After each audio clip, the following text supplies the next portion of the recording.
Samsung is throwing in the towel on the Galaxy Note 7. Now, just over a month since it launched a recall amid reports of overheating batteries, the company, the Korean giant, said today it's halting production of this phone and telling retailers to stop selling it. Now, we're talking about a snowballing quality control crisis here. Company stock sliding today, down around 8%. It's a huge setback for Samsung in this high-stakes smartphone battleground. BlackBerry CEO John Chen says it could, in fact, damage the South Korean company's reputation long-term. It's not a good thing for the industry. It unfortunately is quite damaging because it's one of those consumer-oriented things that people have it in their mind. They're going to make jokes about it for a very long time to come. It's unfortunate. And I'm sure that Samsung will have a great plan in trying to get the PR back on their side. For more on this story, apparent disaster for Samsung, we are joined by Manhattan Venture Partners Max Wolff. Max, thanks so much for coming on the show. Always my pleasure. Thanks for having me. Max, just give us the lowdown here. How disastrous is this for Samsung?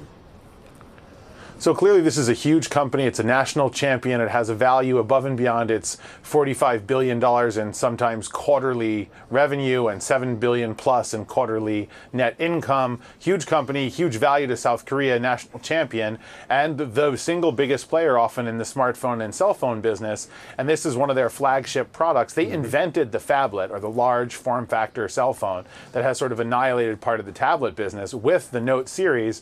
And now everybody makes one, unfortunately for them, and everybody else is probably switching in to pick up some of the market share that they're losing. So certainly a threat, not existential, still going to be one of the great electronics producers in the world, but they need to manage perfectly and carefully every quality issue on every product that bears their name for the next 18 months. What's the feeling about the way they've handled the recall? I mean, they started recalling phones in September. That kind of looks like a half-measure solution now.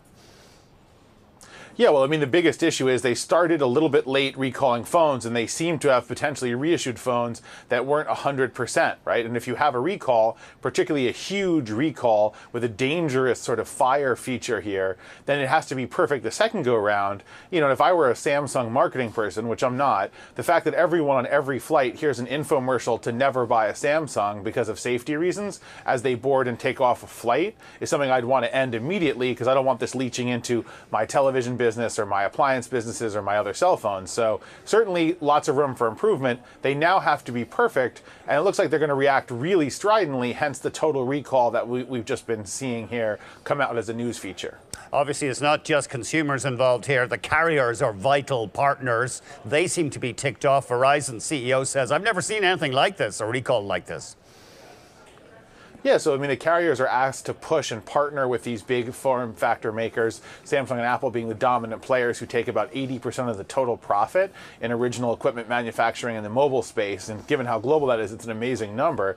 And so they have to have these partnerships because they need their products featured and pushed at the AT&Ts and T-Mobiles and Vodafones of the world.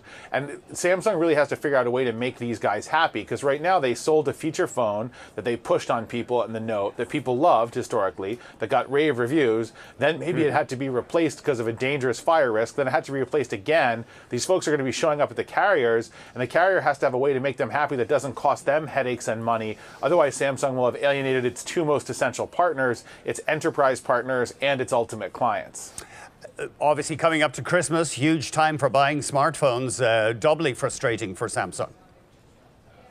Yeah, huge time for buying electronics writ large, right? Larger TVs, 4K televisions, new appliances, and an awful lot of nice stuff has that Samsung name on it. So we have to be absolutely sure here that Samsung is going to spend a lot of money and a lot of care to make sure that there are A, no more quality control issues, B, that their good global name is maintained, and C, that there's no leaching or spreading or contagion or metastasis here of any kind of brand damage, because otherwise you start getting into the tens and 20s and 30s of billions of dollars of loss. Then we have to ask more difficult questions. I don't think that's going to happen, but they really have to hit a perfect 10 here going forward to make up for what looks like a pretty major stumble, get back up and fall down again.